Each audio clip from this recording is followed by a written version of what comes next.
Olá, estamos começando mais um podcast Lado B da Notícia, programa gerado aqui dos estúdios do Portal de Notícias 24 horas em Cachoeiro de Itapemirim. Tava com saudade da nossa audiência, toda semana a gente aqui trazendo aí uma pessoa para bater um papo com a gente ficar mais inteirado sobre o que acontece na nossa cidade, na nossa região, no nosso estado e, por que não, na galáxia, como diz o meu amigo Mauro Roger, lá da Rádio Cachoeiro. Mandar um abraço, inclusive, pro Mauro, que toda semana está nos acompanhando aí.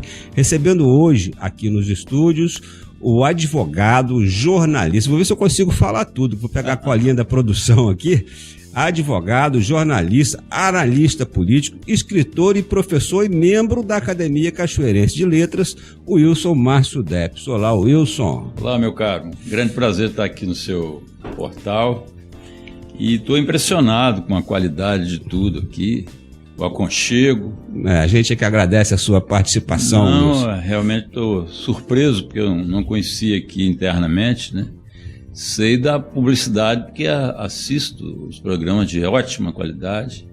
Então eu quero cumprimentar você e todos que nos veem, nos assistem, né? Pois é, Wilson, eu vou dar uma palhinha para as pessoas que... A maioria do cachoeirense já conhece o Wilson, que ele é figura antiga, não posso dizer assim, antigo, na política cachoeirense, na política com P maiúsculo. Como eu sempre digo para a audiência, a gente discute política aqui com P maiúsculo, não é aquela política rasteira. Mas o Wilson foi diretor do jornal Momento, muitas pessoas vão lembrar, mas a turma mais nova não sabe, que comandou uma turma de ouro do jornalismo, vou chamar assim, de ouro do jornalismo cachoeirense, que inclui o Sérgio Garchagem, o Valério Fabres, Glauco de Oliveira, que depois foi por Pasquim, o Bininho, o Ronald Mansur, ou seja, o americano, o Aristides, uma turma grande. Como é que foi trabalhar com essa turma? E você comandava essa turma lá, só para não te cortar, uma turma que ganhou o Brasil, né? Todos eles foram expoentes do jornalismo brasileiro nos estados, Brasília, São Paulo, Rio de Janeiro, né? É verdade. Difícil comandar essa tropa, Wilson? O pessoal era muito talento, não era muito difícil, porque era muito talento junto, né? Muito talento. E isso facilitava o trabalho da gente. Mas, ao mesmo tempo, era um período muito agudo da ditadura militar. Então, tudo que se escrevia tinha que reunir a turma. E, às vezes, eu era chamado no tiro de guerra que o militar vinha. O sargento, na época? Não era sargento, não. Tinha um chefe que trabalhava na prefeitura. O sargento era um emissário apenas. Mas não sei se era um coronel, não me lembro bem. Ele era chefe da circunscrição aqui. Então, matérias, por exemplo, chegou uma época em que o nome de Dom Helder Câmara foi proibido de sair no jornal. Então, de madrugada, a minha mãe estava deitada, dormindo. De madrugada, a pessoa foi um volume de policiais, militares lá em casa para eu assinar esse compromisso de não publicar o nome de Dom Helder. Naquela altura minha mãe, está preso, já está levando, então, mas eu não estava no local. Então eles deixaram um documento dizendo que era proibido publicar sequer o nome de Dom Helder. Então você conter uma juventude dessa, inflamada, 18 anos, 19, 20, não era fácil, né? Então o mais trabalhoso era esse aspecto aí, que era um aspecto quase de censura, né? Que era uma violência para mim também. É só para lembrar, olha os nomes que trabalham. O Momento era um jornal da prefeitura, né? Era um jornal do município, né? Já com a pegada... Todo mundo, o Basílio, que trabalhou lá, trabalhou numa imprensa de fora. Morei em Brasília um período, todos eles estavam trabalhando na Folha de São Paulo, né? Folha de São Paulo, Valério, Bininho, americano foi para televisão em São Paulo, o resto do pessoal ficou na Gazeta, no Diário, na Tribuna. Então, foi muito fácil para eles, os caminhos foram abertos, né? Com talento, né, de todos, né? Basta dizer que o Ronald Mansur, que a gente está falando aqui, ele com o Jornal do Campo aqui na Gazeta, é que deu origem ao Globo Rural. Exatamente. O Globo Rural nasceu do Jornal do Campo aqui do Espírito Santo. Mansur é o pai dessa criança, né? Mansur fazia uma coluna muito curiosa, né? Ele pegava essas notícias jocosas e punha, eles disseram. Aí publicava o que estava, transcrevia a matéria. Depois fazia o seguinte, e nós comentamos. Aí ele vinha e descascava os caras, né? E ele era uma pessoa muito talentosa, muito irônica, muito corajosa, né? E era da Casa Estudante, né? Isso, Zé Carlos Carvalho, que foi Zé ministro, Carlos foi também ministro do Fernando Henrique. Tinha 17 anos. Inclusive o pai do Zé Carlos, segundo conta a lenda, teve que assinar para ele poder assumir a diretoria lá da Casa do Estudante, porque ele era menor de idade. Era menor, e é um rapaz muito brilhante, viu? Eu encontrei com ele em Belo Horizonte, antes dele ser ministro. Ele já trabalhava com Aécio.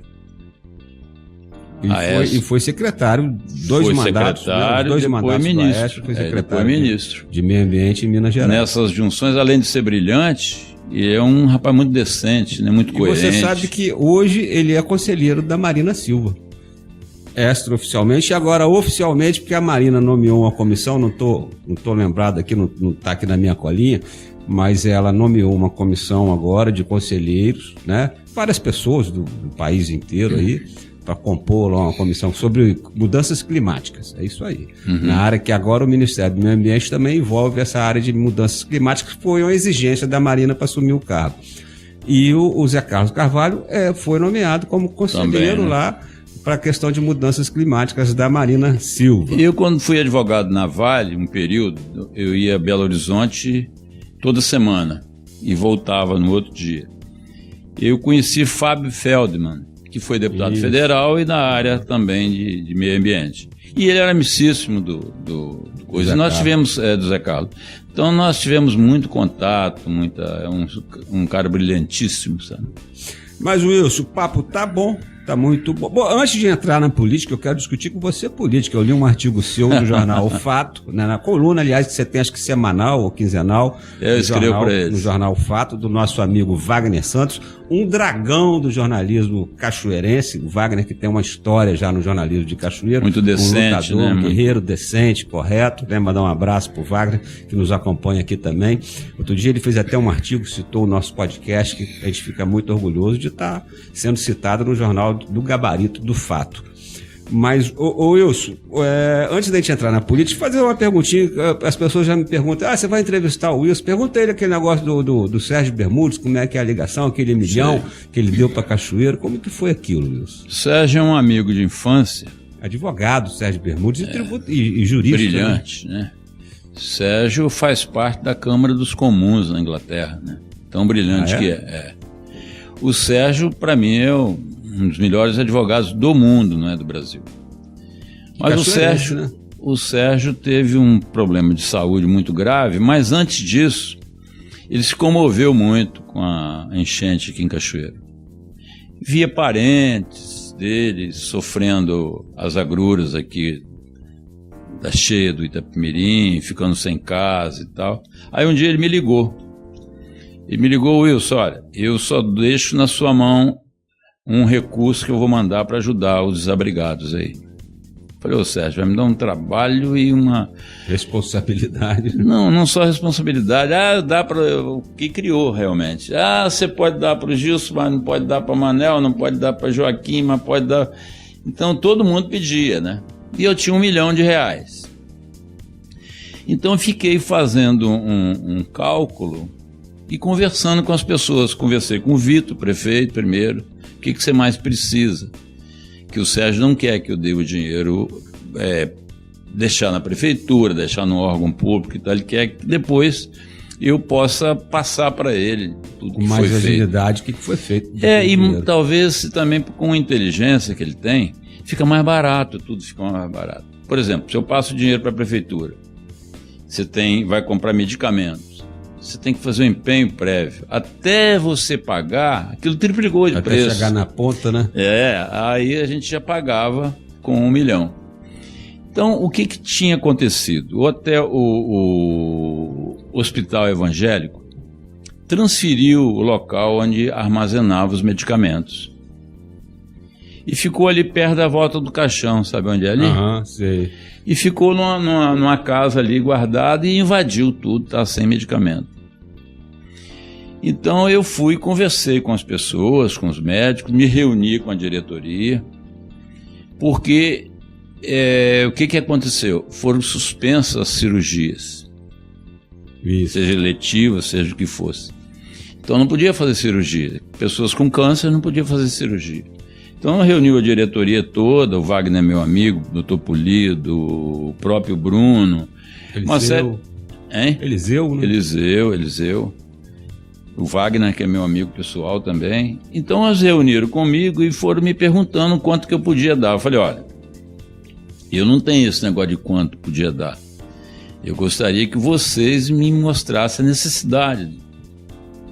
Mas só vou fazer o seguinte, eu vou liberar o recurso, depois se vocês mostrarem a necessidade, se vocês me prometerem fazer a cirurgia. Isso foi numa quarta-feira.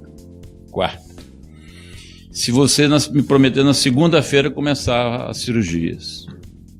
Se vocês começarem as cirurgias na segunda-feira próxima, eu libero um recurso para vocês. Mas primeiro vocês vão dizer o que vocês estão precisando. Aí foi a primeira liberação. Depois eu fui para reunir com a prefeitura. E foi uma coisa sem fim, né?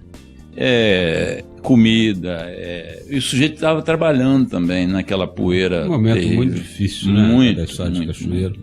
E o Sérgio teve muita sensibilidade com isso, né? Até as colunas sociais lá do Globo e tudo mais, Anselmo Góes, perguntou, e o Roberto Carlos, né? Quanto que vai dar? Aí o Roberto disse que ia fazer um show, acabou vendo a pandemia. Quer dizer, uma coisa em cima da outra. O show dele aqui é polêmico, não vamos entrar porque ele ia dar o show aqui, teve uma polêmica com o Estrela. E uma hora eu vou trazer aqui o Mazocco, Bruno Mazocco, aqui para conversar com a gente sobre isso, se ele quiser. E sobre o Estrela também, outras coisas. É importante que o Estrela é uma paixão do Cachoeirense. Muito grande. Igual o Itapemirim. Ontem nós colocamos no portal que os ônibus da Itapemirim, uma matéria que eu fiz, começou a rodar lá em São Paulo, fazendo a linha São Paulo-Curitiba, né? Com outra empresa, com outro dono e tal.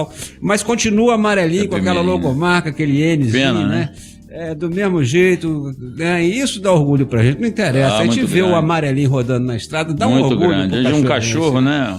O cara até fez uma crítica, mas não é mais de Cachoeiro, não é mais de sei o que. Rapaz, ele continua amarelinho com aquele símbolozinho rodando, isso traz orgulho pro cachoeirense, pro capixaba. Igual o Estrela, né? Igual o Estrela, né? Qualquer jogo do Estrela enche, né? Essa polêmica do Estrela, o negócio de Roberto Carlos, deixou a gente triste, que são duas coisas que estão no coração do cachoeirense, né? Não foi bem explicado, mas tudo bem. Wilson, vamos falar um pouquinho agora de política. Naquele artigo que eu disse que li, né? Até te convidei, eu li o artigo e te mandei o WhatsApp. Eu li e te mandei o WhatsApp. Eu acabei de ler um artigo seu, quero conversar com você leitor sobre vou isso. ter, né? Que é isso, rapaz. Eu sei que você é campeão de audiência que aqui, nada, como articulista em Cachoeiro, no sul do estado, porque o Fato, hoje ele está online também, é um jornal online, e roda aí o Espírito Santo todo. Mas você falou no artigo, você abriu falando bem da administração do Vitor, né? Apesar de muita gente da cidade estar criticando por conta das obras aí. Incomoda, né? Trânsito está embolando, engarrafa ali, uns reclamam que tem que botar mais guarda municipal nos entroncamentos, né? Verdade. O outro tem isso e tal. E você fez uma crítica, inclusive, falando da importância das obras, mas que havia um problema de comunicação. O que você quis dizer com aquela crítica? Exatamente, uma pergunta muito interessante, porque às vezes você escreve, até você traduzir o que você pensa. Eu puxei como exemplo, o Setembrino Pelissari foi prefeito de Vitória. Naquela época da ditadura era indicado, Cristiano Dias Lopes indicou Setembrino, que foi líder do Chiquinho. Olha só como é que as coisas são. Veio do interior, foi líder na Assembleia. Foi líder do Chiquinho. E depois, nesse conjunto de circunstâncias, o governador foi nomeado Cristiano Dias Lopes Filho, né? Indicou o Setembrino Pelissari para prefeito. E eu me lembrei bem que os fatos políticos, eles se renovam, evidentemente. As circunstâncias são outras e tal. Mas tem uma parte que não se renova. Por exemplo, a obra de infraestrutura. Setembrino fez a maior administração de infraestrutura de Vitória. Alagava tudo. O próprio nível do mar era maior do que o nível era mais elevado. E a ilha ali, né? Aí não dava tudo. Então ele fez uma obra fantástica. E um dia, o Setembrino foi meu amigo, amigo da minha família, e eu conheci porque ele veio lá do interior e tal, mas uma pessoa muito brilhante, faleceu recentemente. O que aconteceu? Veio uma pessoa e falou: olha, prefeito, cuidado, hein? Essa obra vai ficar debaixo da terra e ninguém vai lembrar. Que veio uma pessoa simples do povo e tal, mas falando uma realidade. A obra já está ali, você esquece, ainda mais quando a obra fica debaixo da terra, né? E são 2 anos, por exemplo, aqui. Você fazer um sucessor, você precisa... E também para formar a sua própria imagem, desenhar a sua própria imagem de bom administrador, né? Eu não me lembro da obra que ele fez. O Ferraz tem a Beira-Rio. Aí você está vendo a Beira-Rio. Mas essa obra de infraestrutura importantíssima está debaixo da terra. Então você chamou a atenção para o fato que você achava que faltava um pouco de mostrar a importância dessa obra, mais ou menos. Mas não é só isso. Eu acho e penso, e digo isso com o maior respeito do mundo, eu acho que a obra ela fragmenta a divulgação. Se fragmenta, já é debaixo da terra. Se fragmenta, e eu vi ontem, por acaso, eu vi na televisão uma divulgação muito boa, que ela tem começo, meio e fim.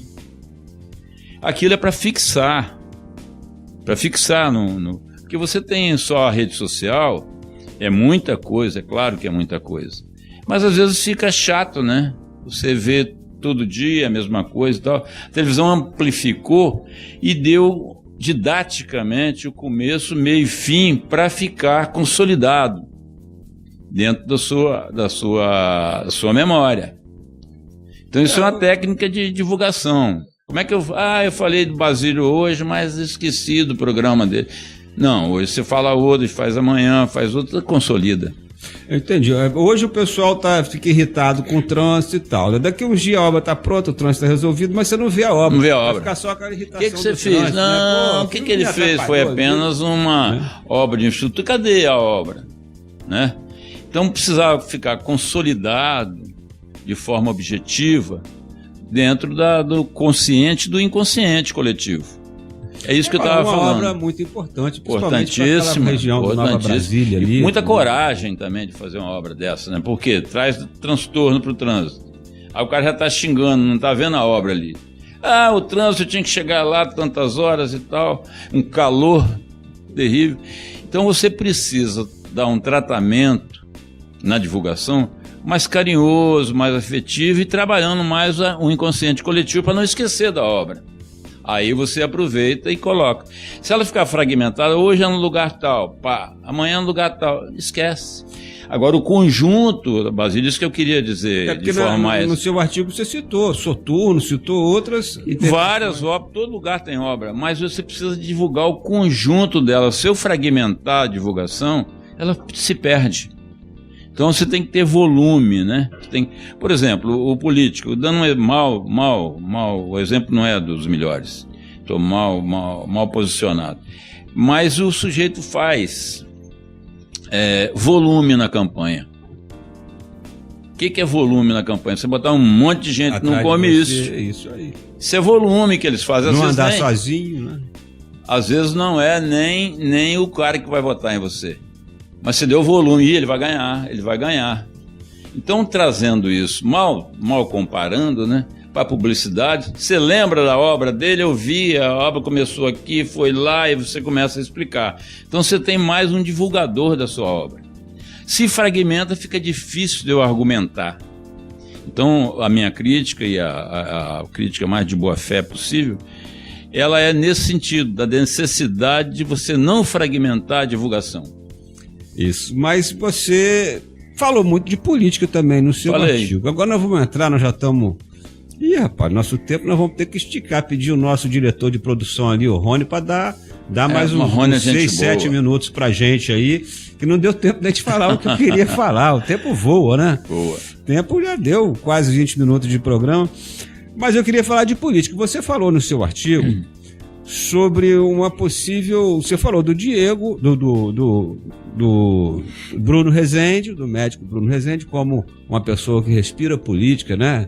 O dia inteiro, todo, que tem eles. interesse em ser prefeito de Cachoeiro. Você falou da Norma Ayub, que tudo indica, eu entrevistei a Norma aqui também no programa, anotei também, tive essa percepção também que ela tem vontade de colocar o nome dela à disposição da sociedade cachoeirense. Você falou e falou do Juninho Correia, né? Ele não gosta que fala Juninho da Cofrio, não, ele fica bravo. Porque ele pode ficar bravo, ficou conhecido assim, né, e tal, mas ele quer descolar o nome dele da empresa, tem os motivos dele, até talvez para não prejudicar, para não confundir as coisas. Eu até respeito a posição do Juninho. E você falou até de uma aproximação do Ferraço com o Juninho. Como que é isso? Você teve essa informação de bastidor? Realmente a gente mantém a fonte, não revela a fonte, com certeza, né? Como bom jornalista. Mas é um raciocínio até interessante, né? Ferraz não vai perder a eleição mais, né? Não quer perder a eleição. Se ele sentir que o Juninho vai ser o mais forte, obviamente que ele vai apoiar o Juninho. Não tem nenhuma dificuldade ideológica. Você vê essa vontade do Ferraz de colocar a Norma da disputa ou dele o Ferraz vir para a disputa? Não, é Norma. Eu entendo, né? Não posso falar por ele, mas eu creio que seja a Norma. Ferraz já disputou muitas eleições para prefeito, né?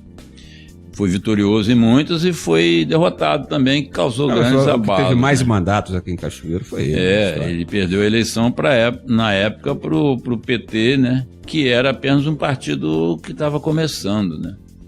Eu falei antes com ele, olha, você vai perder a eleição. Aí você riu, brincou e tal, mas ele não fez campanha praticamente.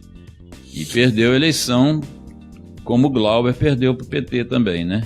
Então você vê como é que oscila, né? A gente não é pena que não tem tempo, né? Você vê, por exemplo, o Valadão era de esquerda na época, foi eleito.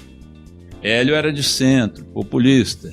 Gil Scaroni perdeu porque ela perdeu para o Ferraz, não ganhava a eleição. Então é uma oscilação curiosíssima. Cachoeiro vai lá para a esquerda, vai para a direita, ele vai... Parece que não tem muito, não é uma luta ideológica, né? Você tem agora o Bolsonaro, que ninguém pode negar, porque ainda é um candidato com muito voto, né? Agora eu não sei esse desgaste deles, se vai sofrer ou não, em função da administração do Lula, né? Mas o Bolsonaro está muito longe. Não, está longe não. Me chamou a atenção dessa questão. Mas uma aproximação do Ferraz, o passarinho que te contou, olha que nós estamos aqui debaixo da fábrica de Pio, eu sempre falo, nós estamos debaixo aqui, e aqui o passarinho canta alto. Aqui canta alto. Canta alto. Mas o passarinho deve ter te contado que Ferraz, em última instância, se a Norma, vamos supor, não emplaca, Juninho seria, se tiver forte lá na frente também. A eleição para prefeito é daqui a pouco. Ano que vem, nós estamos aí 1 ano e meio. Sem dúvida. 1 ano e meio, o quadro se configura esse ano. Mas isso não atrapalharia os planos do Ricardo Ferraz, por exemplo, que tem, talvez teria, acredito que tem intenção de substituir, de suceder o Casagrande. E o Juninho é um crítico, quanto mais, do governador. Mas eu acho que o político tem essa facilidade de se ajustar às circunstâncias. Entendeu?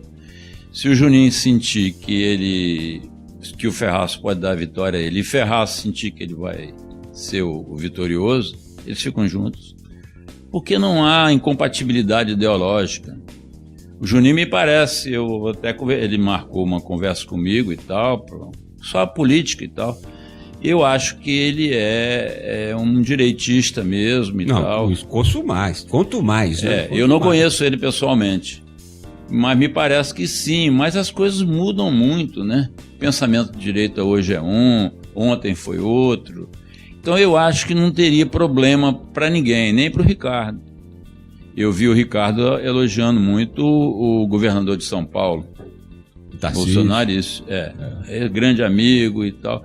Então essas circunstâncias eu acho que depende da necessidade. Se o Ferraz sentir que o Juninho pode ganhar a eleição, ele fica com ele. E o Diego Libardi, onde entra nessa história? Você acha que há a possibilidade de uma reconciliação do Diego? Ele sinalizou, o Diego foi nosso último entrevistado. aqui no lado B da notícia, da semana passada, ele sinalizou, o Diego, eu estou falando, não o Ferraço, né? Que conversaria com o Ferraço. Você vê essa mesma disposição no Ferraço? Não sei se você está tendo... Eu não conheço pessoalmente o Diego, conheço só de nome e sei que ele foi advogado de Ferraço, já foi no meu escritório uma vez, mas não conheço.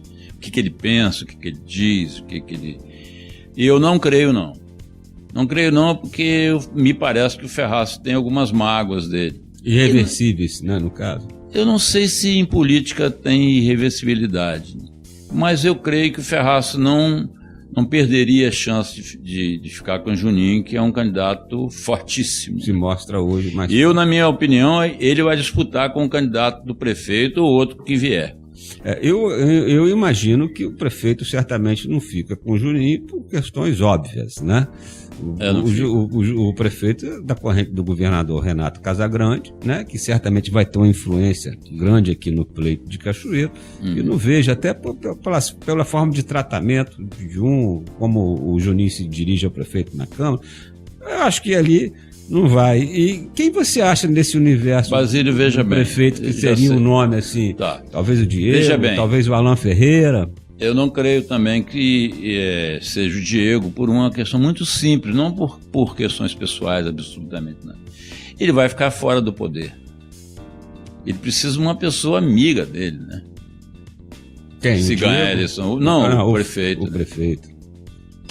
Que o proteja em tudo, né? E certamente ele Porque, vai seguir... obviamente, vai seguir a carreira política. É um menino ainda, né? E ele vai precisar de alguém que venha apoiá-lo. Isso é um raciocínio mais elementar possível, né? Ele vai pegar uma pessoa estranha que já fez severas críticas contra ele, ele vai ficar receioso. Eu creio isso, eu raciocinaria assim. Então ele vai pegar uma pessoa dele, do conjunto dele, da secretaria dele, o amigo dele. E o Renato Casagrande tem a mão dele nesse angu aí? Vai ter em tudo. Vai ter em tudo. O Renato hoje joga de cima, né? Tá serrando de cima, como diz o outro. Antigamente você te serrava em cima, jogava o pó no olho do outro, né? Ele tá serrando de cima, tem 4 anos de mandato. E o sonho do Ricardo é ser governador. E também não vai entrar em bola dividida, né? Um grande nome para o Espírito Santo, né? Bom para Cachoeiro, porque é cachoeirense, e um grande nome para o Espírito Santo. Sem dúvida, Ricardo. Eu tenho uma admiração muito grande pelo trabalho do Ricardo. Eu acho que o Ricardo Ferraz, na minha opinião, foi um dos melhores senadores que o Espírito Santo já produziu. Eu acompanhei como jornalista o trabalho dele em Brasília. E uma pena, realmente, que o Ricardo não tenha levado aquela eleição. Porque fez falta e continua fazendo falta no Senado. Né? Mas graças a Deus ele está aqui ajudando a administrar eu acho só o seguinte, ele não vai entrar em bola dividida nenhuma, porque não precisa. Se o Juninho resolver apoiá-lo, se o outro resolver, se o prefeito resolver apoiá-lo, então, para ele, bola dividida agora é péssimo. A verdade é que a direita de Cachoeiro teve quase 70% dos votos. A eleição passa por aí. Mas esse é o efeito do presidente da República, do Bolsonaro. Sem dúvida nenhuma. E acho que ainda tem muito voto. As próprias últimas pesquisas de popularidade e avaliação de governo estão mostrando aí que... Agora, não sei o que pode acontecer. Política é tudo muito... Aquela velha história do Magalhães Pinto, né? Igual nuvem, né? Você olhou de um jeito, você já olhou, já é diferente, né? Pois é, gente, nós estamos com um papo aqui bem bacana com um advogado. Wilson, você já está convidado para a gente voltar aqui. Aí nós vamos... Com o maior prazer. Agora que a audiência já sabe muito bem, você vai virar figurinha, passa aqui no nosso programa. A gente vai pular os preâmbulos, né? E vamos direto falar de política, que é o que está pegando. Nosso último programa podcast, inclusive, estou pedindo para você que nos acompanha aí, para não esquecer. Acabou a entrevista, vai lá e deixa um comentário ali, o que o Wilson falou, o que eu falei, gostou, não gostou, deixa um comentário aí e sacode o sininho aí da notificação, se inscreva no canal, né? Dá um like, que isso aí ajuda no engajamento do portal para nossa audiência aumentar, o nosso programa que já está consolidado, estamos quase fazendo 1 ano de programa, e a gente continuar trazendo pessoas para bater um papo legal, interessante, como a gente tem trazido. A gente vai se despedindo por aqui, Wilson, se quiser. Foi uma honra muito grande, foi um prazer também, sobretudo um prazer, porque pudemos conversar sobre a realidade de Cachoeiro, da cidade que nós gostamos, né? e vivemos aqui. Isso aí, e o ano está só começando, tem muita política para rolar, certamente você será convidado a voltar aqui, se o Wagner deixar, né? Tem que ver se o general lá vai deixar, vai ceder seu passe momentaneamente para você bater um papo com a gente. Eu vou me despedindo aqui da nossa audiência, até semana que vem, se Deus quiser.